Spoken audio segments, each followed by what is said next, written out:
Just a quick word of warning before we get going that the following podcast will almost certainly contain spoilers and may also contain strong language and conversations of an adult nature.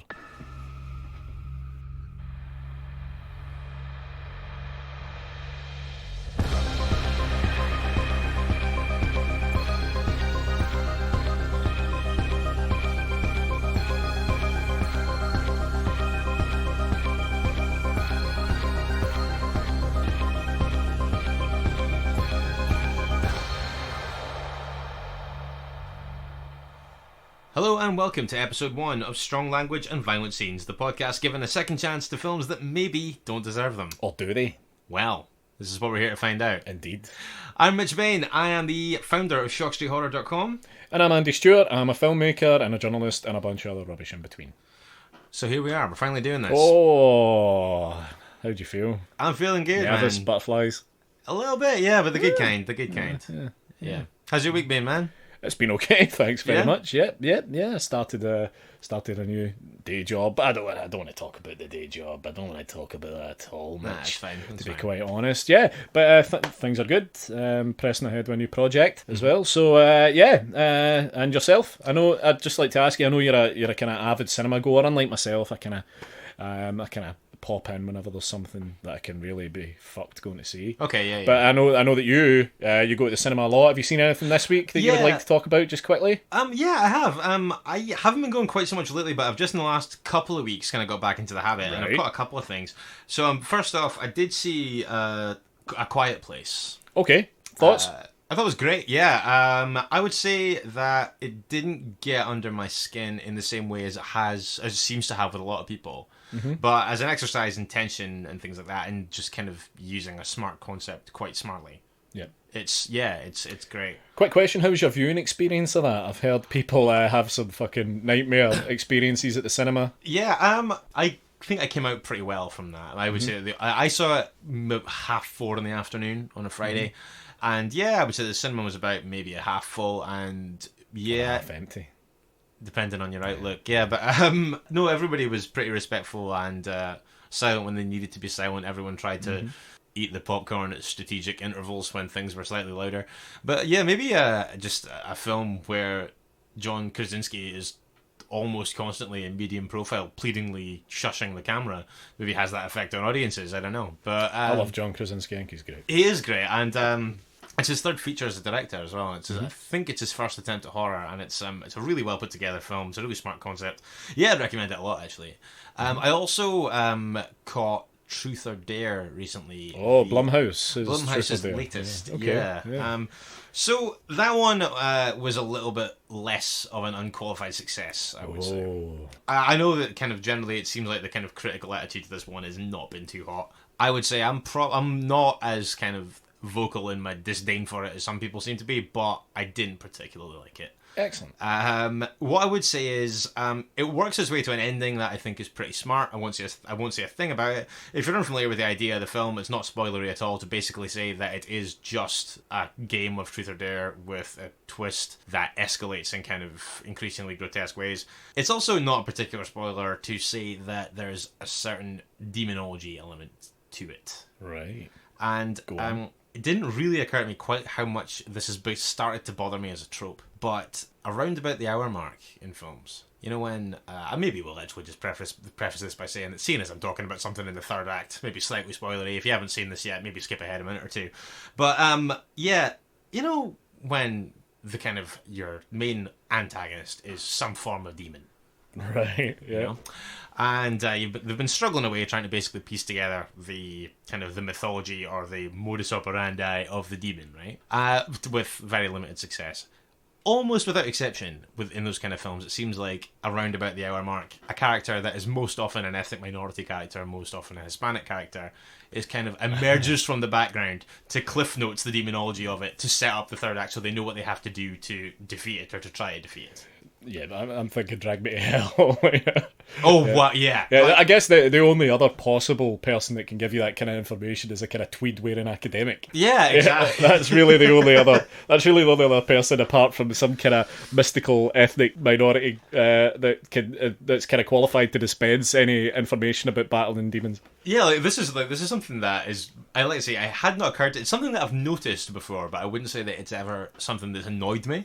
Yeah. But when it got to this point in Truth or Dare, which, like I say, is a far from perfect film up to that point, but does have some fun with the conceit and yeah, it goes in some fairly interesting places. But when this happened, I didn't groan out loud in the theatre, but I sighed. I rolled my eyes. You have to be careful when you groan in the cinema that it's not misconstrued as an orgasm. Well, this is very true. Yeah. I don't want to put Pee on Wee a watch Herman. list. I don't want to get banned. No, but no, I feel like we've already stepped into dangerous, potentially litigious territory here with that Pee Wee Herman comment. it's true, which makes it okay to talk about, not what he did. So yeah, you saw basically, A Quiet Place. You would rate A Quiet Place, but not so much Truth or Dare. Truth or Dare, no, I genuinely had I cannot fucking believe that I'm watching this film again. Excellent. I have watched fuck all this week. All right. Yeah, I've got nothing to report really in terms of viewing whatsoever. Right, fair days. Well, I mean, I suppose that keeps this segment nice and brief. Yeah, housekeeping done. And on the subject of housekeeping, if you have listened to the prequel episode that we put out a little while ago, which if you haven't, I would maybe recommend going back and giving a wee second look to. Yeah, just out of curiosity more than anything else, you can find it on Podbean. You can indeed, yeah. Exclusively. Podbean. Yeah. But yeah, no, you can go there and check that out, because basically we set out what we're here to do, but also we did have a draw to democratically select who was going to be bringing the first film to the table for defending. And Andy, you came out on top in that one. We did, yep. A couple of names in the tombola. My name came out of that, yep. And it fell to me to bring this wonderful film to you, Mitch. So, keep us in for suspense. a first viewing for you as well, yeah. It was, yeah. I'll explain a little bit more about my backstory with this one in a sec, once you've told everybody which film it was that you chose. Well, I'm a massive slasher fan, so for me, I wanted to bring something to the table that was very much... It's a film that I feel is very much underappreciated in a subgenre where there are a lot of films which are pretty underappreciated, I think. Kind of within all of the big kind of franchises, there tends to be one film that's considered kind of the bastard child, the ugly child in the attic, if you like. And for Halloween, that would be Halloween 3. For Texas Chainsaw Massacre, that would be... is it The Next Generation? New Generation? Yeah. The Next Generation, Star Trek. Yeah, the one with Matthew McConaughey. Yeah, I know the one you mean. Texas Chainsaw 4. Yes, correct, yeah. I guess you could probably include Wes Craven's New Nightmare in that as well. Okay, yeah, that's fair. So with that in mind, the film that I've chosen to bring to the table is Friday the 13th, Part 5, A New Beginning. It was indeed an interesting choice, I thought. It's fucking amazing. And yeah, I want to preface this by saying that I do not particularly... I am also a slasher fan. Well, you're clearly not then. But, well, I was going to say, I'm not as big a Based on slasher fan as you are. what it seems to me you were about to say, you're clearly not. I do not care for the Friday the 13th franchise for in general. fuck's sake. In general, which means that I've seen the original, obviously. I have seen a handful of the sequels. I've not seen this one. Bet you've seen the remake. Or I haven't. Oh, right, okay. But I hadn't seen this one. What I did do, though, was I made sure I took a moment to familiarise myself with the rough timeline of events up to this point. Which, as it turns out, turned out to be a colossal waste of my time. Wow. Nah, I'm only kidding. But not because it was a waste of time, just because it turned out to be a little bit elastic with the timeline. This one, but we can get to yeah. I would say that's 100% accurate. But no, so I was flying blind into this one. Like I say, it was something that was in a franchise that I don't have a particular affection for. I don't have a massive disdain for it. I'm not rabidly into it. So yeah, it was an interesting one for me. But what I took away from it doesn't really matter as yet. Why did you bring it here? Because it's fucking awesome. Yeah, but why else? I don't really know if I need to give any more information than that. But I will. Okay. I mean, I've got a real affection for this film. I mean, it's kind of scoffed at and maligned and treated like a bit of a joke, but I really don't think it's deserved at all, particularly in the overall context of the franchise, which, for the most part, is pretty poor. And I do agree with you on that. There is a lot to dislike about the Friday the 13th franchise. But I don't even think Friday the 13th Part 5 is kind of mid-table, if you were to break it down into top to bottom. Yeah. I think Friday the 13th Part 5 for me ranks a little bit higher than that. Okay. This kind of beast unto itself, this kind of sleazy, mean-spirited bastard child.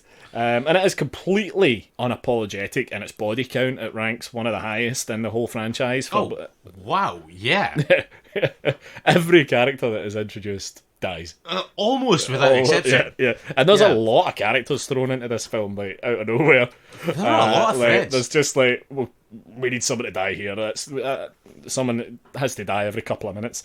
I mean, it's essentially a massacre of really troubled kids with severe behavioural and developmental problems.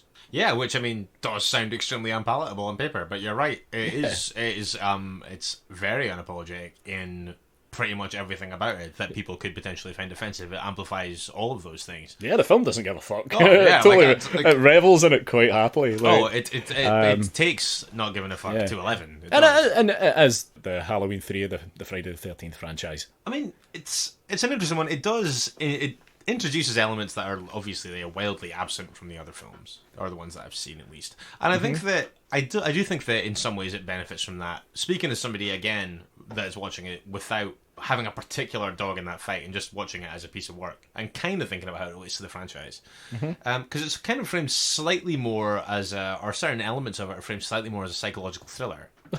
Yeah, you could say. Yeah. I mean, what we have here, really, it's a film that's set in a kind of rural psychiatric hospital of sorts. /summer camp? /summer camp, yeah. It definitely feels like a hot, wet American summer. It is the Pinehurst halfway house. Yeah.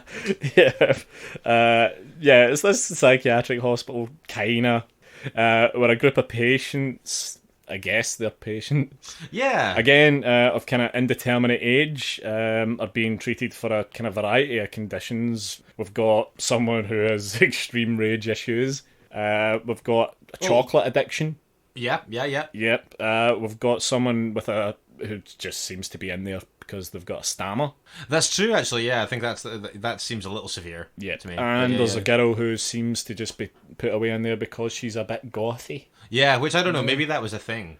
You know, the ostracization of the goths. Yeah, that's fairly timely, actually, probably when you think about when this came out. Yeah, we are introduced to present day Tommy Jarvis. Yes. I mean, in relation to where this sits on the timeline, God alone knows.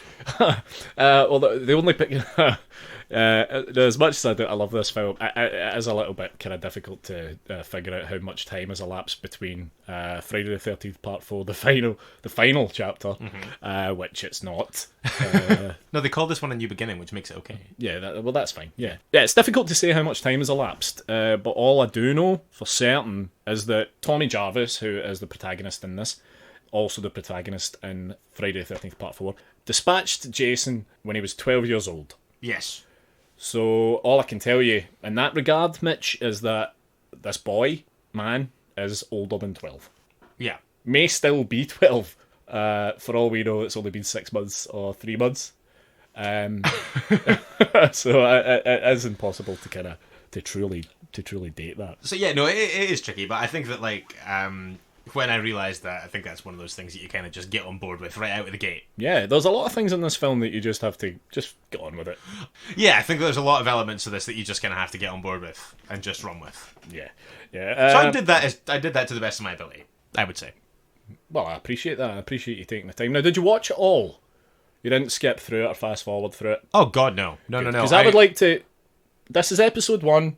I think we have to start as we mean to go on. Mm-hmm. I would like to institute for ourselves and for our guests a strict no fast forward rule. No fast forward, no skipping. Also, if you fall asleep during it, get it rewound. Get it rewound. Yeah. Also, just rewind it back to a bit you've definitely seen. No fucking about. You must have seen every second of the film.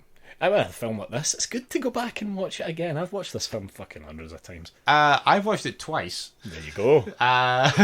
So Welcome aboard. I'd like to think that before I even knew it was an official rule, I took the rule seriously, because I watched it once and then watched it again to make sure I was covering my bases, make sure I hadn't missed anything, which I definitely had. I got heaps more out of it on the second watch. We can get into that. So we've got present day Tommy arriving at Pinehurst Halfway House. Yeah, from the Unger Institute of Psychiatric Medicine, I believe, or something like that. Okay.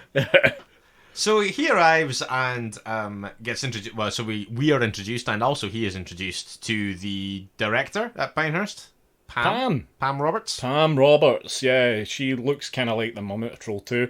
She does a bit, yeah. She's got that same kind of quaalude gaze. It's kind of just like kind of blank, expressionless, plate-like Gollum eyes, and she just kind of she just kind of looks a little bit lost. I'm sorry. And also, did you just say absurd? I'm sorry. Yes. Oh, no, I thought you meant, that's absurd. And also the head doctor, and I use the term doctor loosely for reasons we can explore. Dr. Matt Letter. I didn't even know he had a surname. I just knew he was called Matt. I'm pretty sure that. And in my head, even as the guy who loves this film, he's just the guy from the start, Last Crusade.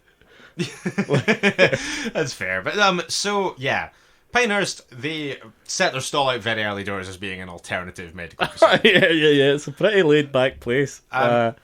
So one thing that so when he's first introduced and the mission statement of the place is explained to him, he says that it's going to be very different from state-run facilities, which I completely agree with. It is, and yeah, no guards. No guards. Yep. Be your own boss. Beer. Be your own boss. Oh, right, be your own boss in a mental hospital. Right, good idea. And also, and my personal favourite, they believe that you should prepare yourself to re-enter society. Yeah, they operate an honour system of good behaviour. It kind of sounds a little bit like you're just being dropped off at a summer camp and left to your own devices. But they call it an honour system. Yeah. They operate an honour system of good behaviour, but two characters in particular. Well, I mean, all the characters kind of come and go as they please. That's true. There's no control. But two characters in particular, they're just constantly running off into the woods, knocking boots and bumping uglies. And there really is no control in any way, shape or form of these people's behaviour. No. But that's good. That's what we want. See, well, we want them to be away and out in the middle of nowhere doing ridiculous, silly things. That's what brings it all. That's what... It's part of the charm. Yeah. So again, I think that this was another leap that I felt like you have to take pretty early doors, which is that it is effectively a mental facility only in name. No one's medicated as far as I can see. In any way, and actually, no one seems to really have a condition. Well, with the exception of Vic, who will come on to. But no one seems to have a real condition that qualifies them to be in this premises. I don't know if they're self-referrals. That's a really interesting point, actually. But it's never explored, and to be honest, it's perhaps too deep for us to get into here. I think that if they can't speculate about it, we definitely can't. Certainly not. But it certainly seems to me that these they're kind of inpatients. It seems that way. Yeah. Jack Nicholson and One Flew Over the Cuckoo's Nest type. Yes. Initial self-referral, then they're stuck there. Let's go with that. I'm happy with installing that as being the truth. Okay. Excellent. All right. So he's introduced. He settles down in his room again because Pinehurst is not a real mental hospital. There's no screening, and as a result, he gets away with stashing Chekhov's switchblade under his mattress. He does, yeah. Which is fine. And then we're introduced to Reggie. Reggie the Reckless. Reggie the Reckless, no less. Yeah. Reggie's a character I've never really liked. Explain. I will explain. I just always felt like they were trying to play to kind of kids or something. Okay. He'd been on different strokes, and I don't know if they thought maybe putting. Had he? Yeah, he had. Yeah. I don't know if they thought maybe putting this kind of kid character in here would follow on from Corey Feldman's Tommy Jarvis in the film before, or just play more to kids. But to me, I was always like, so Reggie's granddad, George, is the chef or the cook at Pinehurst. That's correct. Now, up until rewatching, actually, I was never quite sure why Reggie was there. But it turns out, and it is discussed in the film by Reggie himself, that he's just visiting. Mm-hmm. Yeah. Long term, presumably. Uh-huh. Now, Yeah, because he seems like he's there the entire time. He seems like he is resident there, whether or not that he lives there. unless he is a patient and he's just fucking nuts and Could you imagine? Just makes shit up. Just he's a little black kid and he's just drawn to the one other black guy there. Just calls him granddad. Oh wow, that's there you go. I've like opened that. that up for you. I'm going to rewatch it, assuming that's the reality now. But yes, anyway, sorry, you were saying. The Reggie character, I just never understood why anyone in their right mind would bring their kind of 13, 14-year-old grandson to visit them on a long-term basis at a mental hospital. Much less not explain exactly how mental hospitals function, because presumably nobody has, because he's been cutting about there for long enough and evidently still thinks it's appropriate to jump scare incoming mental patients with fake spiders, which is how we're introduced to him when Tommy gets into his room. That is how we're introduced to him, yeah. He pulls off a rather ineffectual jump scare on Tommy. Now, I want to say that's a particularly risky proposition for Reggie, given that Tommy, as we'll see kind of over the course of the film, is pretty quick to anger. He is, that's reasonable. Yeah, he beats the living piss out of people constantly. But yeah, Reggie was a character I never quite understood. I didn't quite get why he was there. I think that you've maybe hit the nail on the head, though. I think that there's probably an element of pitching possibly to a younger audience with that and his inclusion. I think I didn't realise his pop culture background. I didn't realise he'd been in Different Strokes, things like that. I can kind of see, without saying it's necessarily a good idea, I can kind of see the wisdom in it. Although I do have to say that without Reggie, we may not have one of probably my favourite character in the whole film, who will come on to later. Oh, we definitely will. If I'm assuming we're talking about the same guy. I think we probably are. So very shortly after the introductions are made, and this is going to lead me into a question. Okay, you can. But please pose away. So very shortly after the introductions, the police arrive on site, and as you discussed, a couple of the characters have once again disappeared off into the woods. Yep. Now, Pinehurst has a bit of a problem with their rather relaxed rules tend to lead to people taking liberties, let's say, and two characters in particular, Tina and Eddie. They are particularly fond of disappearing into the woods to explore each other's bodies. Yeah, which is and in fairness, they both have lovely bodies, which is something else that features heavily later on. Yeah, we see them often enough. But they shouldn't be. The point is, they shouldn't be doing it, Mitch. They shouldn't be doing it. Certainly, they shouldn't be doing it there, and they shouldn't be doing it specifically on the property of Ethel and Junior Hubbard. Yeah, Ethel Hubbard she's amazing. So she's one of my top 5 favourite characters in the whole franchise. It's reasonable. Actually, there's two of my favourite characters in the whole franchise are in this film. I know immediately which two you mean right at the gate. But so yeah, the police turn up and basically they are saying once again these two characters, Tina and Eddie, have disappeared off into the woods on the Hubbard place. I couldn't hear if he said it. They're either screwing their heads off or screwing their heads up, possibly both. But shortly after, given the amount of cocaine that was on this set, their heads were probably pretty screwed up. Yeah, potentially, but they were definitely also screwing their heads off in the trees on the Hubbard estate, shall we say? Yeah. And I don't know if you noticed, but it's something I've always noticed that the sheriff, he he has a really large kind of lump in his pants. Did you notice that? What? Yeah, he's got one of those kind of khaki police uniforms on, and down the front of his pants, like his pants, if I'm going to be in a minute, pants. Yeah. Down the front of his trousers. Okay. He has this big lump kind of poking out, right. And I don't know if it's a kind of distended testicle situation or a hernia or something, but yeah, there's definitely something there.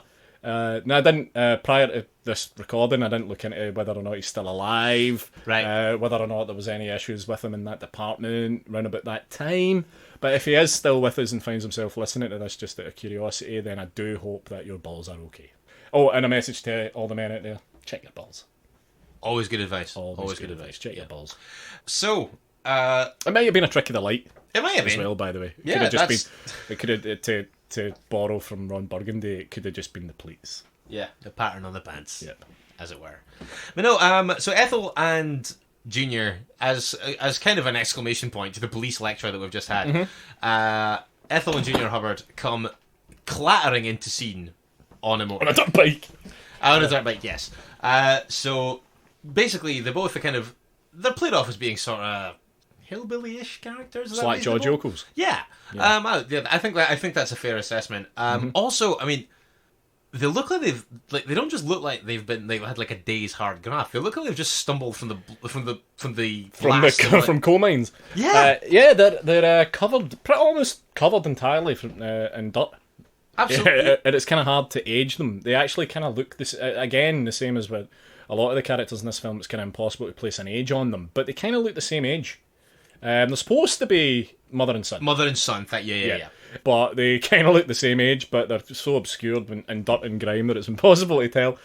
Junior, he's on his motorbike, he's driving this dirt bike down the track, and he pulls over and kind of takes his goggles off, and he's got massive, big, white, kind of reverse panda eyes when he takes his goggles off.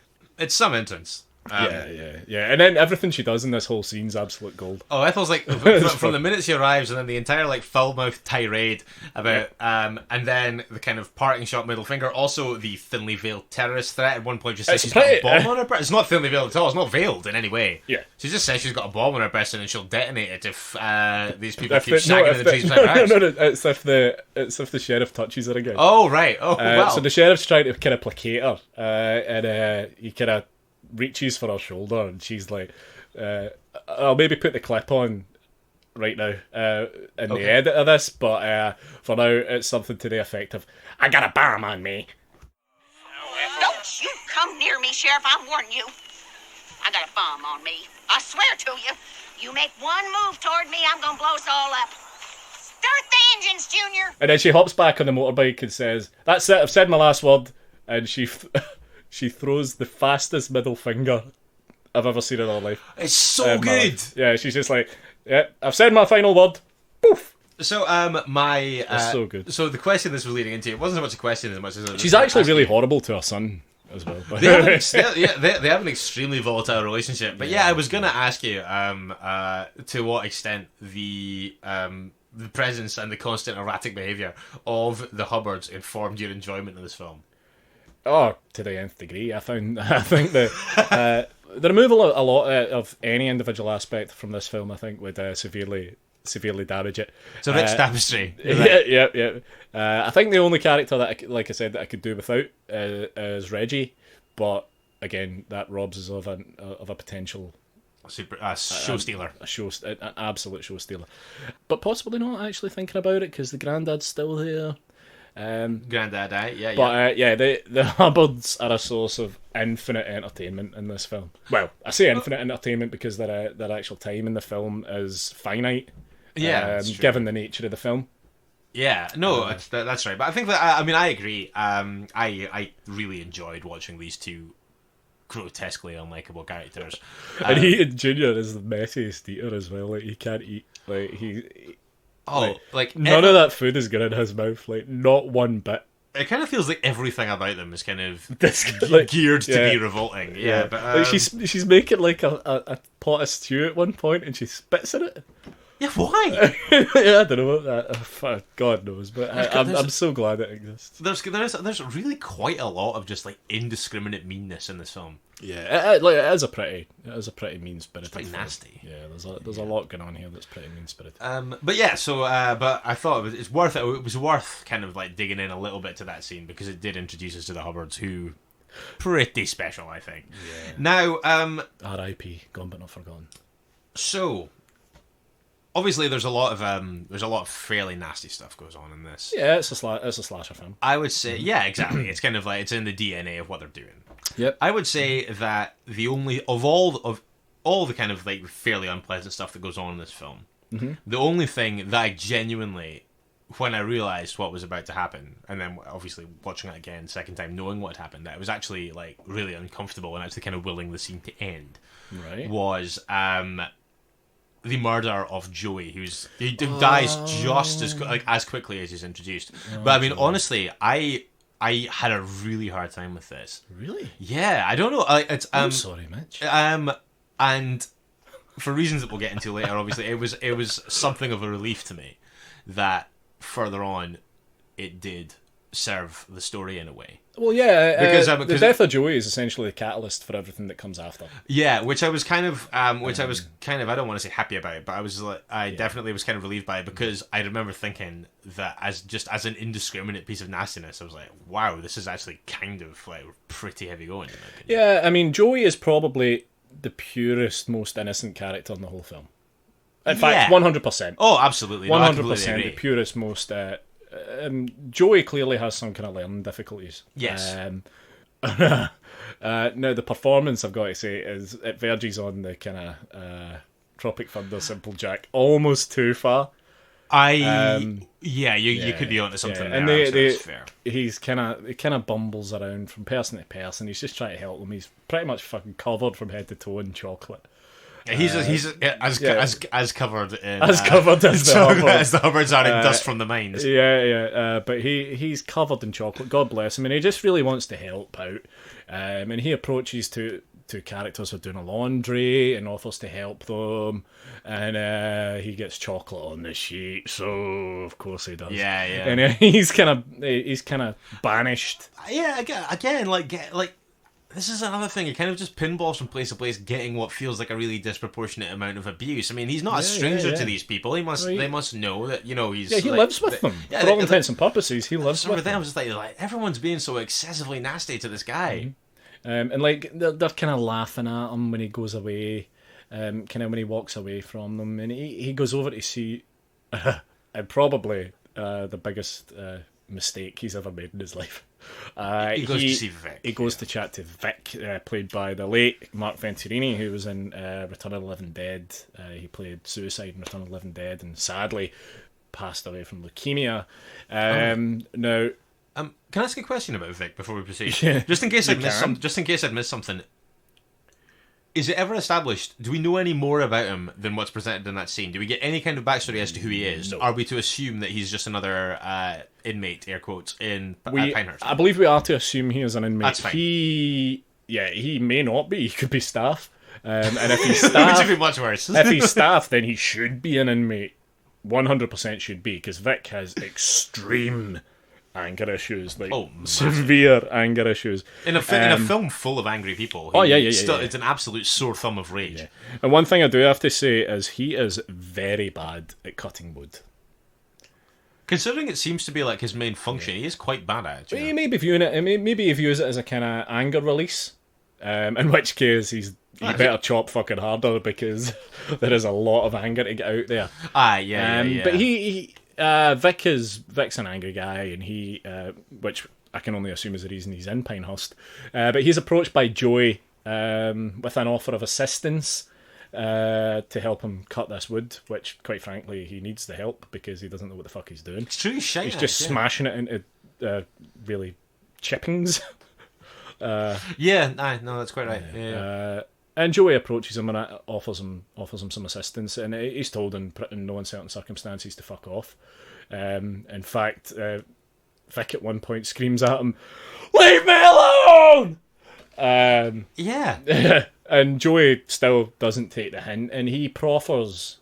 Now, I mentioned earlier that Joey's pretty much covered in chocolate, but he literally has chocolates cascading out of every pocket.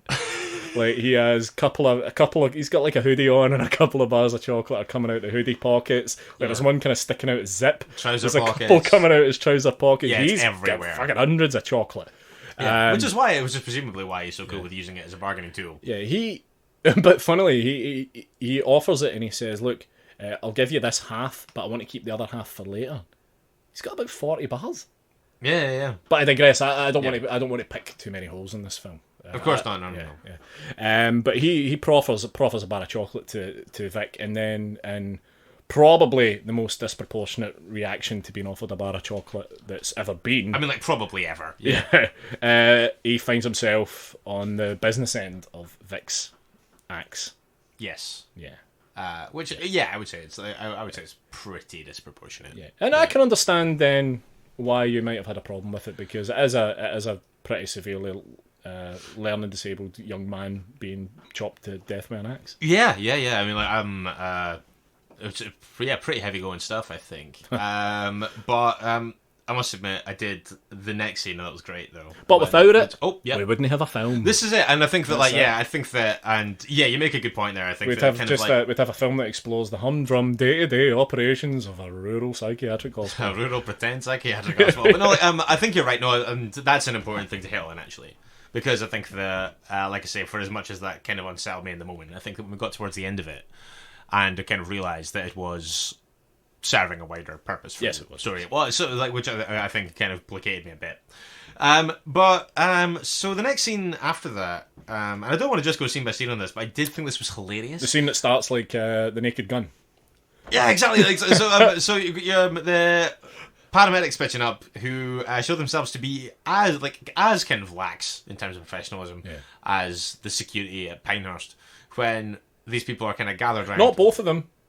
No, that's a fair point. Not both of them. One guy is very much professional. Just the one. So is it Duke? Is the one that's? I have no idea if it actually, off the top of my head, I can't remember the character's I name. believe it's Duke, right? So yeah. So you've got someone's done his research. I know. Hey, I take this seriously. If a job's worth doing, it's worth doing right. But no. So yes. So Duke and Roy, the paramedics, show up. Yeah, Roy. And Roy. Imagine what Roy's got these really striking kind of green eyes, and if you can imagine what this guy looks like. If you remember the old kind of Incredible Hulk TV series with Bill Bixby, he kind of looks like if you were to morph Bill Bixby and Lou Ferrigno together, if they had that technology, that's then that's really good. Yeah. And it wasn't quite as kind of manimal and stunted, and it's kind of in the transformation. Roy looks like the exact tipping point in the transformation between Bill Bixby and Lou Ferrigno. Yeah, like the exact with the eyes of the Hulk. The exact halfway house between those two. Yeah, I hear that. But yeah, so you've got these inmates gathered around, kind of all obviously visibly upset.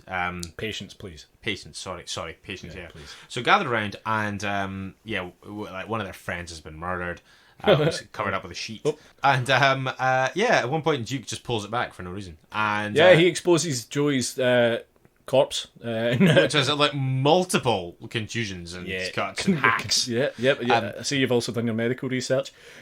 Joey, I don't know if your medical research extended to severed limbs, but Joey has his own arm lying on his back, which is a pretty clear indicator of what's going on there. So obviously everyone is visibly upset and kind of traumatized by it. As you would be if you saw one of your someone who, they may not have been your friend, but there was someone that you certainly spent a lot of time with. Yeah, like if you saw their kind of like mangled body. In some cases, they saw the murder, by the way. Yeah, also true. And they're remarkably, for the most part, unfazed by it. Yeah, like quite level-headed about it. But then, Duke kind of just sneers at them and is like, bunch of pussies. Yeah, fucking pussies. Yeah, I was like, alright, man. Yeah. And I mean, these kids have been through a lot, you know? It's in that moment. It's in that moment where the cops has revealed that this film finds its killer. And yes, I know this recording's headed up with a warning about spoilers, but Roy becomes our de facto Jason here. He's our Jason Light in this film. He's our air quotes becomes Jason. He becomes a copycat for reasons that we will reveal as we proceed through this discussion. But yeah, he becomes our de facto killer here. Okay. And yeah, I guess I've got questions about that too, but I'll get to that when we get to I'm not sure I can answer your questions about that. Oh no, it's questions about your opinion. It's so quickly mentioned and discarded that almost defies belief. I think an extra couple of minutes of just laying that groundwork, perhaps before the death of Roy, might just make this film the standout entry in the franchise. Is that the one missing piece of the puzzle? I think so. I think if you we'll get onto that later.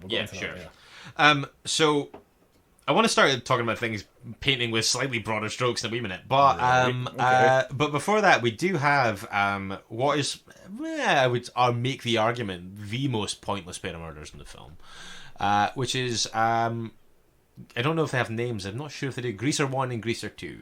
Oh, you mean the guy that looks like Kaneki from Grease and the guy that looks like Marlon Brando in The Wild One? Yeah. For no reason, they are dressed like greasers from the 1950s. Yeah, I mean, like, we spoke about the fact that the chronology of this is difficult to place. But I certainly had not assumed that it was the 1950s. No. And you would be right too. But these guys are almost comically dressed in 1950s. They're like T-birds. exactly like T-Birds. Absolutely. Oh yeah, absolutely. I mean, I think that a grease comparison is all that all this really calls for. And a bit like leather daddies. Like, yeah. But yeah, completely insane and pointless. But in the grand scheme of this film and the tone of the film, I think it works because they are entirely unlikable pricks. They are. And dispatched immediately. Very abruptly. Pretty much as soon as they come on screen, they are dead. Yeah, they may have the shortest on-screen lifespan of anyone, potentially. I would say Lana. Oh yeah, Lana, the waitress has a shorter lifespan than these lads. A lot of people are killed very indiscriminately. Honest to God, man. Like, the guy with the white vest that comes to the Hubbards house. Oh no, he's quickest, 100%, hands down. But no, the greaser scene, like I say, it's a fairly expendable moment in the film, but it does have one of my favourite lines of dialogue in the film, or one of my favourite moments, which is this shit my ass? Crap my ass. Yeah, the guy's like, I gotta take a crap, and he disappears, and then as you just hear over his shoulder, the guy going, crap my ass, crap my ass doesn't make sense. No. Another thing I would consider it to be a great strength of this film is the commentary that every character gives when they're alone on screen.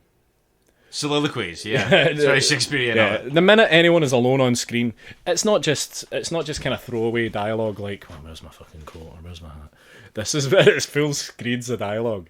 Like, and one guy, actually, I think this film would qualify as a musical because at least 4 characters have extended songs. Yeah, I mean, yeah, just singing to themselves, but singing to themselves at length. Oh, at length, full songs. Yeah. 4-minute disco odyssey. If anyone is thinking about putting a musical version of this film together, then I would 100% chip some money into that. 100%. Yeah, I think. And actually, I don't know if anyone else out there has seen recent Corey Feldman performances on any chat shows or anything like that, but I would, if you could get Corey Feldman to reprise his role as Tommy Jarvis, that would be fucking amazing. That would be tremendous. Yeah, definitely. So at this point we get back to the fact that Tommy is doing what he spends most of the film doing, which is having nightmares and hallucinations. And being a moaner. Like, he's such a moody bastard. Like, okay, we can understand why he's moody. Everyone he knows got murdered. But apart from that, but like he's so moody and unapproachable. I forgot to mention this earlier, but it's like the way you talked about him just there reminded me of the conversation that Pam and Matt have as soon as he arrives and he's introduced, and they're the professionals who are going to be looking after when him. They're kind of laughing at his case. Yeah, it's like, they go in and they introduce him and they're very nice to him, and they're like, oh, let's go and get you settled in your room, and he just kind of nods, and he's been in silence since he arrived, and he wanders off, and then the minute that he walks away, they start just like loudly taking the piss out of him. It's like, I'm not much of a talker, right? So, then immediately they're like, okay, so he had massive trauma at age 12. Yeah, brutal self-defense murder of a psychopathic killer. Yeah. Oh, nice. Yeah. But yeah, that's immediately prefaced with him just kind of like needling the guy, which is understandable. And actually, as far as I can tell, with my limited knowledge of psychiatric conditions and particularly of the individual cases of the people that are here at Pinehurst, Tommy to me seems like the only one who has a legitimate reason for being there. Okay, yeah. Tommy's fucked. Yeah, based on what we know. Yeah. Based on what we know, Tommy's the fucked. Evidence as presented. Yes. He's the only one that has a case. I'm not necessarily Pinehurst, because I'm not sure how good a facility it is, but definitely a facility. Yeah, actually, just quickly, on the subject of Tommy Jarvis, Corey Feldman does make a kind of brief appearance in this film at the very start, and what is revealed to be a dream sequence, but I find it funny every time I watch it that even in a dream sequence we have a dream sequence set in the rain where Corey Feldman is kind of wearing he's kind of dressed in yellow slicker and it's pissing down with rain. I think we're to assume that he just stands watch over Jason's grave every night. But he's interrupted from his vigil over Jason's grave by 2 guys who for some reason think it's a good idea to dig Jason up. Now they do that from the shallowest grave in the world. This appears to just be a coffin lying at ground level, heaped up with dirt. Oh, you could have exhumed that with your hands. Yeah. But they brought shovels. Yeah. And they scoop they kind of scrape all the dirt off and kind of chuck it away, and they open the coffin to reveal to me, even in a dream that doesn't make sense, that they would bury Jason in his mask, his boiler suit, and with 2 machetes, which he duly uses to kill these 2 dream idiots that have dug him up. Yeah. That's pretty special. Yeah. That was filmed in Corey Feldman's back garden, so maybe they weren't allowed to dig holes in the garden. Oh, possibly. Yeah, that could be why. So we're not too far off the point in the film where the rate at which people are getting knocked off just accelerates to an unbelievable degree. It goes crazy. So the first of those, or the first 2 of those, I believe, are Billy and Lana. In one of the film's mere serial sequences, I think. Yeah, Billy... He's a kind of ratty-faced. He's a kind of ratty-faced orderly guy that we meet very early on. He brings Tommy to Pinehurst. He's driving, isn't he? And again, he brings Tommy to Pinehurst, so there's really no reason for him to come back in a role. That's true. Yeah. He's essentially a delivery driver, dropping Tommy off. But he comes back in a what I guess as a filmmaker, you could say it's a kind of throwaway scene. The same as the two greaser boys, but. It's in the film. It's in the film. Therefore, I love it. It's a pretty long throwaway scene as well. I'm not saying it's not enjoyable. And again, it's really commentary heavy from Billy's perspective. Yeah, there's a lot of self-narration going on. Lana's this. She's this waitress at this kind of Twin Peaksy kind of double R diner place. Also weirdly out of time. And she. Almost immediately exposes her breasts with a cry of it's showtime. Yeah. Yep. And nothing wrong with her breasts whatsoever. Thanks for clearing that up. Yep. Actually, this film's got breasts for everyone. No matter what kind of breast you like, it's catered for. From little ones, little hand-sized ones, to pendulous swinging mammaries. That everything is covered here. All your bases. Sizes. Yeah, you're not wrong. So but Lana, and this is something again that's always struck me weird as being weird. Lana puts her clothes on. Yeah, so she's so at this point she's like prepping herself in the bathroom for a weird date with this Billy guy. A weird date with Billy. Yeah. So she gets ready to go out on this date, and she sprays what's presumably minty breath freshener. Yes. In her mouth. Uh-huh. Which makes sense. She's been working in a diner, drinking coffee. Bleh. Yeah. And then she sprays it down her cleavage. Strange choice. Yes. Strange choice. Weird that would be the same substance that went in your mouth. I guess if it's not, then she sprayed perfume in her mouth, which is monstrous. Cannot accept that as being the truth. She should also be in Pinehurst. Yes, that's fair. She has a more compelling Actually, there's case. an argument that all the characters in this film should be in Pinehurst. Yeah, reasonable. I would say that. I would say that's fair. The Hubbards, the Greasers, the lot. Chuck them in there. Be done with them. So yeah, well, while she's doing that, Billy again, he has a wee chat with himself. This kind of strange weather forecast metaphor that ends in a kind of. Well, it's a metaphor for cocaine usage, of course. He has a ritual. He has a ritual for taking cocaine. That presumably involves this little speech that he does every time. Yeah. Snow flurries up your nose. That's a very good something like that. I'll put it again if I can put the clips on this. I'll do that. Nothing like a little preventive medicine. And the forecast is cloudy in the mountains, sunny in the valleys, and snow flurries up your nose.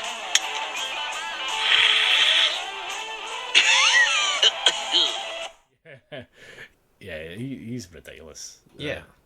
So he recites. He's a horrible character. He's a real greasy, ratty little fucker. Fairly right, slimy. from the first time you meet him, you're like, oh god. Yeah, because he's kind of vaguely sleazy when we're first introduced to him, isn't he? He waggles his tongue in a kind of slobbery cunnilingus gesture towards Pam the minute he meets her, which is pretty. I was like, you're a dick. Yeah, it's fairly gross. And then when he pops up again, I'm like, this fucking asshole. Like, he recites this little thing to himself, and then based on the stories that we hear about what happened on set with this film, we see what could very well be a scene of genuine cocaine usage. Yeah. It's no secret that this film was, I don't want to say plagued, I think aided.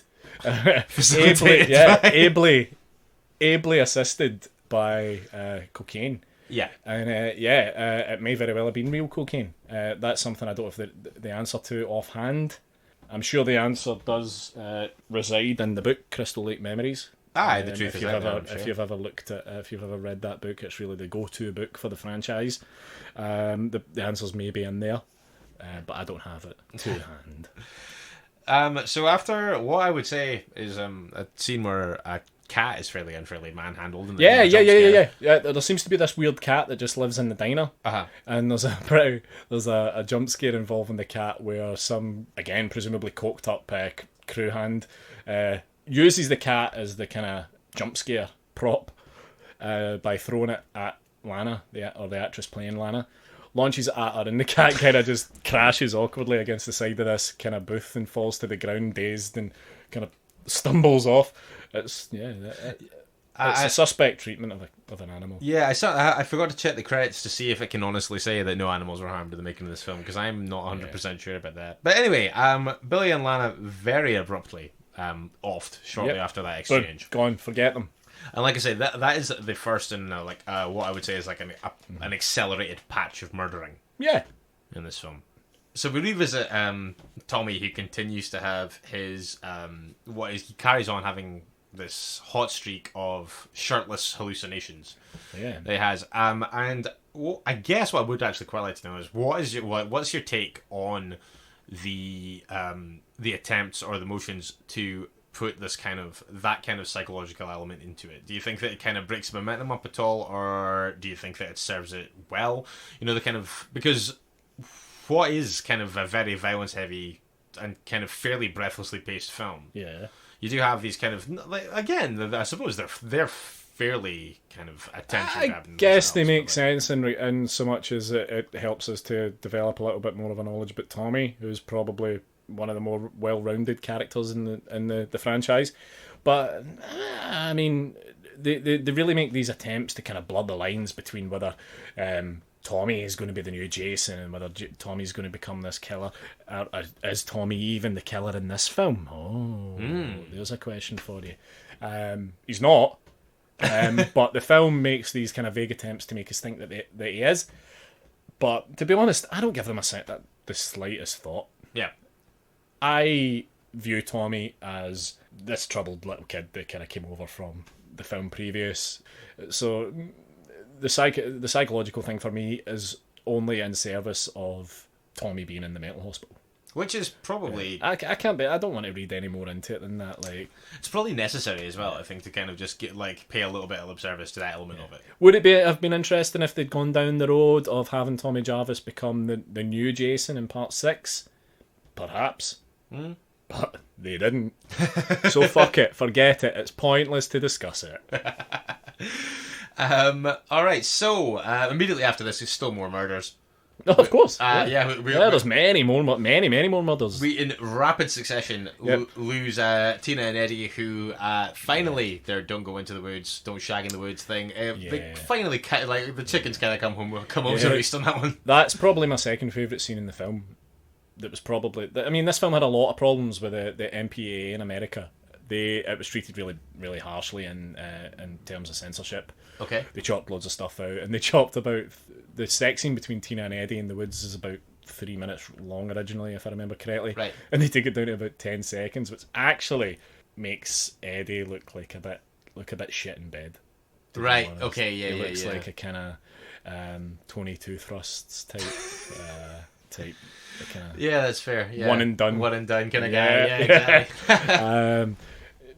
Actually, the whole sex scene is kind of prefaced by one of the weirder moments of foreplay I've ever seen in my life, where he kind of prances around her in a weird mating dance and then throws handfuls of dirt in her face.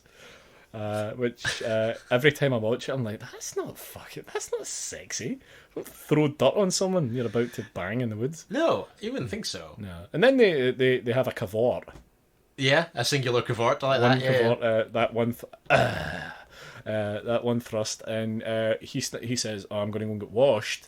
And then the very next shot, he's kind of crouched down by the river, so we're to assume that he had some kind of weird, awkward river horse bath where he dunked his dick and balls in the river. That's just gross. I think that to me is one of those moments in this film where you're like, just put your jeans back on and have a shower later, you monkey bastard. Yeah, it's so much worse. Like, as soon as oh, I'm gonna go wash. Like, no, that's not what that is. You clatty bastard. Exactly. Yeah, that's not a wash. But yeah, in his absence, things take a bit of a turn. Yeah, Tina buys the farm. Yeah, away she goes. And she joins the rest. And also, somewhere in the middle of the chaos, the farmhand for the Hubbards, who we've been introduced to for about maybe 20 seconds worth of screen time, he also cops his what while just kind of spying on them in the woods. Yeah, he's just watching them fuck. Yeah. Which is kind of like, it's a fairly sad character moment. It's pretty sad. He's just standing watching them fuck from the trees, and it's not even a good kill. It's like he's dispatched in such a kind of throwaway. That's true. Stab, gone. We lose Tina and Eddie, and then Raymond the farmhand gets the sweet release of death. From Is that his name? Yeah, Raymond. Raymond. Yeah, I think so. I'm pretty sure. I didn't know that at all. Like, I actually didn't know that guy's name at all. He's just been. Oh, there's that guy. Yeah, but he gets a nice wee exit strategy from what is presumably a fairly miserable existence, because all he seems to do is spy on people shagging in the woods and shovel shite at the Hubbard's house. I would say probably better off. Now, right, it's at this point that I think that one of the main pillars of your argument for in favour of this film. Are you going to talk about Demon? We're finally introduced to Demon, and I love the fact that we didn't really know he existed in any significant way until he's briefly mentioned. He's briefly mentioned earlier. Reggie says something to his granddad along the lines of, "Can I go see my brother's going to be in town? Can I go and see my brother this weekend?" Oh, that's right. We'll see. Yeah, and the granddad's kind of non-committal about it. Actually, that's in the same scene where there's a really weird moment between Reggie and his granddad. I know. There's a bit where Reggie said. It's kind of familiar family, kind of paternal moment where Reggie's granddad kind of kisses him in the head, and Reggie says something to the effect of, "Don't what is it? Don't kiss me when there's other people around. Don't kiss me when there's people around," which to me would indicate then that they're kissing in private. Well, yeah, it's like as opposed to what? Weird. Yeah. Demon. Yes, Demon. Reggie the Reckless's brother. Now, before we go to Demon, are we to assume then? I know I do that Demon is his birth name. Oh, I'm happy with that. Yeah, I assumed. Yeah. I'm fine with that. Cool, I'm okay with that. Demon is played by another guy from Return of the Living Dead. It's Miguel Nunez Jr., who plays Spider. And he's pretty much doing exactly the same kind of part here. He's so fucking great. He's some character. So I think that considering it's you that's making the case for here, I think that it's best that you talk more about the main scene that we're introduced to Demon, and also of course his lady friend as well. Well, that actually is a cause for some consternation for me. His relationship with his girlfriend Anita, but. Demon's just such a fun character for the minute he's introduced. He lives in this van, or maybe he doesn't live in the van, but he's certainly travelling around. He kind of kicks the doors open, and he's just so full of life and so full of energy. He just seems like a really kind of cool guy to be around. Yeah, really positive energy right out of the gate. Yeah, and he's obviously he's Reggie's big brother, and we're to assume they haven't seen each other for a few years. He says something along the lines of "Whoa, you've grown up" or something, and then apropos of nothing, turns around to Reggie and offers him an enchilada. He does, yeah. Which every time I see it makes me laugh, and then I'd say 30 seconds later, he offers Demon offers Pam a taco. Yeah. So I just don't understand why Demon's van is so full of Mexican food. He also offers up egg rolls and pizza. So he's just living in this weird van, just full of fast food. Yeah, because to begin with, because obviously, like you say, the first two. Enchilada and taco, right? Enchilada and taco. Yeah. So at this point, I was like, we haven't seen the other side of this. Is this a Mexican food truck? No, it's not. It's not. He lives here. It's his house. Well, also pretty heavily diversified menu there as well, yeah, with pizzas and egg rolls. Yep, you've got a bit of everything, cater to everyone. But his love of Mexican food kind of comes to kind of leads to his demise, really. Actually, just before we go any further, I have to say, actually, sitting there talking about it, this scene is fucking insane on so many levels. What? Why? Just like, I mean, like the entire case. But I say insane. I mean, it's enjoyably mental in as much as Demon is like. Very, very like kind of like he's introduced kind of like you say, he's kind of like absolute ball of energy right out of the gate. Yep. Kind of dressed like Eddie Murphy in Raw. Yeah, I was gonna say that. Yeah. And then so Reggie then he gets in the van. He's got that kind of that kind of soul glow mullet as well from Coming to America. He's so good, man. He's But- fucking amazing. So we're introduced to Anita very briefly. Yeah. Demon's love interest, Yeah. who Reggie kind of like does this kind of like a fairly weird kind of flirtation flirty with. come on to, which everyone kind of laughs off because it's a kid. And then Pam appears. Yeah, and is introduced to Reggie Damon. claims that Pam is his girlfriend, although she's easily 25 years older than him. Oh, absolutely, Or yeah, 20 yeah. years older. Yeah, conservatively, I would And yeah, she doesn't deny it. No, she's and- kind of on board with it. and then- she's into the idea. Demon's like, well, hello, Pam, Yeah, as well. Sure. And kind of like, yeah, it's the whole exchange. That whole family's got a weird relationship. Yeah, that whole family has a weird relationship, and that family definitely has a weird relationship with women. Demon never asks after his granddad, which is quite telling. Oh, considering Granda George's kind of reluctance to let Reggie go see Demon, maybe there's a story there. Yeah, but Demon and Anita, they have a really heartwarming moment together where they serenade one another through the walls of an outhouse, while Demon is voiding his bowels, presumably with diarrhea, given the way that he runs to the toilet. Yeah, and you were just about to say that is his love for Mexican food is spraying just diarrhea out of his asshole, singing a love song to his girlfriend.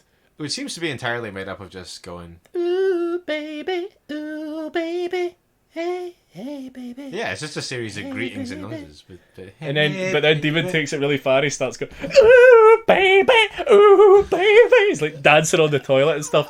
And then weirdly, there's a couple of bits that unsettle me where he kind of threatens her with some physical violence. Yeah, because I mean, because They have a weird relationship as well. Because he kind of vamps extensively. He gets lost in his own shit. He gets lost in his own train of thought. Yeah, he kind of progs out on that song, Yeah. and then when he gets to the end of his kind of protracted improv bit, she seems to be gone, or she's silent. There's no noise from the other I side. could talk about Demon for hours. I feel like because we're getting to the end of Demon already in this discussion, it's making me feel a bit sad. Should we just do a bonus episode where you just talk about Demon for 2 hours? Yeah, I might actually just put a photo of Demon over this whole episode and put it on YouTube. Yeah, I think that should accompany all the posts. So I'm happy with that. But we see he doesn't. But the reason for the silence is that Anita is gone. She's gone. Yeah, she's gone. She's dead. Yeah, both in the sense that she's not present and also she's dead. Yeah. But yeah, his reaction to that is not necessarily concern when he realizes that she's A missing. surprise. Yeah, but He's surprised. it kind of heads it off with Maybe like, that's just how he deals with things, Mitch. Everyone deals with things differently. yeah, but like the threat of physical violence though, I wasn't so hot on that. Yeah, he doesn't care. Yeah, but so yeah, she's gone and then Demon seems like the kind of guy who's got a woman in every town. He does. It's true. Yeah. He's been around the block a few times. You can His tell. van's never not a rockin'. I can tell you that. Yeah.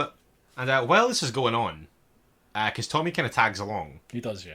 and we don't really see how far they go. Presumably not far, because he's jump scared again by Junior Hubbard, Oh, God. Junior Hubbard. and then Tommy, I think it's fair to say that he beats the shit out of him Yeah. for that jump scare. And rightly so. Yeah. Yeah. I would say. So That would have felt so good to beat the shit out of Junior Hubbard. that's fair. What? He's such a dick. What I would say is once this is done, like I said, it cuts back and we it comes to our attention that Anita's died. A rare off-screen death Yeah. in this film as well. Yeah, no, there's a couple. Grandpa George goes off screen. Yeah, he goes off screen. And Matt goes off screen. Dr. Matt. Yeah, there's a couple Yeah, there's a couple that die off screen. Third act, I would say, but as a percentage of all the murders, it's probably Yeah, fairly low. it's pretty low. And then shortly after that, speaking of murders, Ethel and Junior die as they lived, which is screaming incoherently at each other. Yeah. So I was sorry to see them go. Yeah, it's sad. I was sad to see them go as well. I feel like after the Hubbards go and Demon and Anita go, what's left but the end? I think The wonderful ending. we can And start. baffling, the wonderfully baffling ending. Yeah, we can start to pull this together, I think, towards the ending now, because, you're right. I mean, I think a lot of your main talking point characters are gone at this stage, and what else is there to do but resolve it? So we lose a few more. Yeah. Pretty quick succession. Bang, boom, boom, deed. Fuck off. Forgotten. Yeah, like gone is like pretty much as quick as it introduced in terms of screen time, and also I would say the only one that I think is worth mentioning is Violet. Yeah. Who is one of the ones that shouts at Joey as seen earlier She's on. goth one. She's She's the one. She's kind of new wave electro kid. Yeah, and I would make a case for the fact that, like I say, in a film that is teeming with unlikable characters, she might be the most unlikable. Oh, you think so? Not so much just in terms of just like scene by scene, pound for pound consistency on just being a dick to absolutely everybody. I used to have a bit of a thing for Violet. I can kind of understand that. When I was a wee guy, I had a bit of a thing for Violet. But yeah, I was not sorry to see her go, I wouldn't say. I was.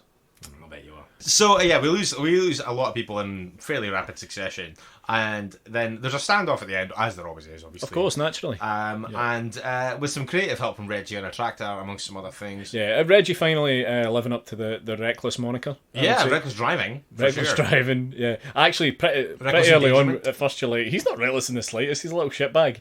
But then he comes good. Like he comes good pretty quickly. But what we do have is a killer who, for all intents and purposes, is dressed exactly like Jason Voorhees, except for the mask. That's how you know it's not the main man. He's got a blue mask as opposed to Jason's red flashes in his mask. Yeah. And so yeah, as you say, the killer, not the genuine article. Of course. And as we discussed earlier on, once he dies by impalement. He does, yeah. After on a weird bed of nails, like a magician's bed of nails. Like, I don't know. Very conveniently placed, yeah. But yeah, he basically, after having a moment of quiet contemplation from a fairly high level in a barn, he gets pushed out of it. Yeah. And he impales himself, and he is, of course, unveiled as Roy, the paramedic from earlier, and as we then find out, tragedy, the father of poor Joey. And now this is, like I say, this goes back to what I said earlier on. I didn't want to dig into it too much at the time. Joey the chocolate kid. Yes, and like I say, I think like that scene I thought was pretty heavy going, and I was quite pleased to see it tying in a way that was kind of important to the story. And I also thought that as a reveal for the killer, it's not bad.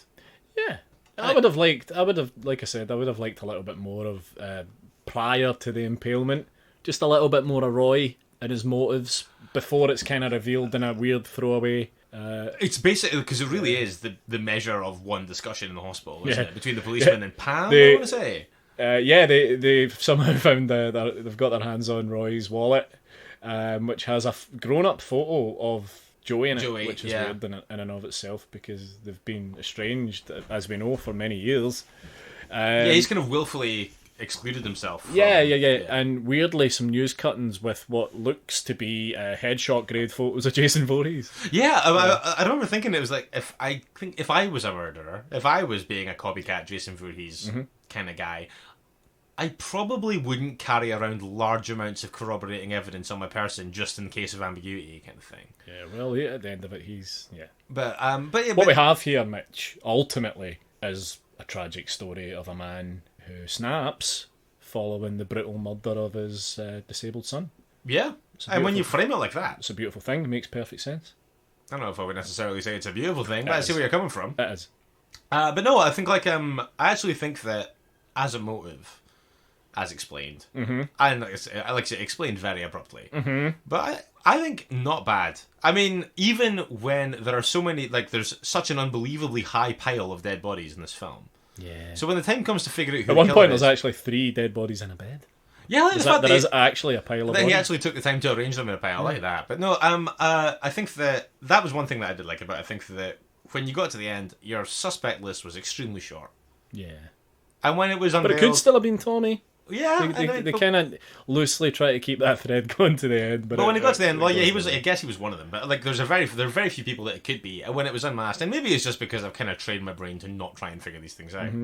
But I was like, didn't see that coming. Didn't you have a moment of kind of satisfaction when that other blonde-haired paramedic guy falls out the ambulance door? Oh, Duke, He's yeah. dead, yeah, fuck you, Duke. He's one of the very, very discreetly tossed off murderers towards the end. Yeah. He's an asshole. Yeah, I was quite glad to see him away. You're quite right. Fuck that guy. And then I think that, like, just at the absolute end of the at the end of the piece, it ladles on stuff that I thought was really entertaining. Like I particularly like, so we have Tommy's in bed. Pam goes in to see him. We see him wake up and murder her in what is then revealed. I've told you, Mitch, you can overlook this stuff. This stuff isn't important. I liked it though. Right. But my favourite thing is when Tommy one flew overs the window of the ward that he's in. Oh, it disappears into the night. It disappears into the night. The end is just it's an absolute fever dream of nonsense. It's fucking that I brilliant. really enjoyed. Isn't it? Isn't it though? I would say that you've sold me. Oh, Maybe just not, like that. not necessarily to say that it's like a classic, but I would say potentially that, because I did look into the kind of critical reaction to it and stuff, because I knew that obviously it's part of the rule that it has to be this kind of critically maligned thing for it to qualify for reevaluating in this forum. And I would say wholly undeserving of the bad rap that it's gotten. I would agree. I would say that, like, without saying that it's an underappreciated masterpiece, I think that it is probably worth a second look. I think within the franchise as well, as you've shown, you can have just a quick dip into what's gone before, and you can appreciate Friday the 13th Part 5 as a kind of standalone film. You can, and I think it works, and I think it certainly works a lot better than some of the ones that come after it. I mean, there's elements that differ from the rest of it that I think really work out in its favour. Yeah. I think that I actually quite. I know it sounds kind of sacrilege to kind of put a little bit more stock in entries in a franchise that don't have the actual killer in it. Right. But the more we talk about it, and the more we talk about things like this and things like Halloween 3, I think it's like I don't want to say that I've got no problem with it. I think it's an interesting thing, and I think you've got to be careful with it. But as an idea, it's not something that I find particularly objectionable if it's done well. Right. And I would make the argument that in Halloween 3, and here, I would say it's probably done reasonably well. Well, there we have it. I should say that and one thing I do love about this film is that really kind of sleazy, gritty nature of the piece. It is much more kind of... I think it's a really dark and kind of nasty entry into it. Yeah. And I think a big part of that comes down to the director, Danny Steinmann, who only ever did 4 films in his whole career. One of them was like a kind of comedy porno thing, and one of them was the amazing Savage Streets, which he never ever made another film after this one. I think he was in some kind of accident or something and just gave up filmmaking. Okay. But I certainly think that this film, for me personally, it stands tall in the franchise, and I don't think it ever has anything to fear. And the only people who really push it down are those real Jason Voorhees purists who refuse to see beyond the big man with a hockey mask. This film has a big man in a hockey mask. All right, just accept it, get on with it, and you'll have a smashing time. Also, do you know sometimes kind of just want to be like, he's also not in the first one. Yeah. In many ways, Friday the 13th is also the Halloween 3 of the Friday the 13th franchise. So there you go. Perhaps Friday the 13th Part 5 is the Friday the 13th of the Friday the 13th franchise. Wow. We're running there. This is getting too meta. This is getting too meta for me. So a successful conversion for episode 1. Well played. So I suppose that's just about it for this week's episode. Thanks a lot for joining us, and we will be announcing our first guest very soon, because our next episode 2, will be the first one to feature a guest. Yeah, I believe so. Yeah. It's going to be interesting. So stay tuned for more information on that. And of course, don't forget, we'll also let you know in advance what the film will be, so you can seek it out. Mm-hmm. And if you want to join in the conversation, and also if you want to agree with us, disagree with us, give us abuse, whatever, get in touch on social media, Facebook and Instagram. They are both Strong Language Violent Scenes. You can get us on Twitter at StrongViolentPC. You can also email stronglanguageviolentscenes@gmail.com. Yeah, and one thing we do welcome is corrections. If we've been talking shite, please let us know. We're happy to issue a retraction. Yeah, no, it's like we might agree, we might retract, should I say? We might call you pedantic. Yep. Fuck off. So if you keep your eyes on Podbean for any updates, we might be posting bits and bobs out with the episodes here and there. But yeah, that's pretty much it for this episode, and I have been proven correct. Victory wank. Victory wank, yeah. Why not? Yeah. But no, thanks a lot for joining us. Like I say, lots more coming very soon indeed. I've been Mitch Bain. And I'm Andy Stewart. And don't forget that it is better to die a hero than to live as food in a world of chuds. Good night. Bye. Some damn enchiladas.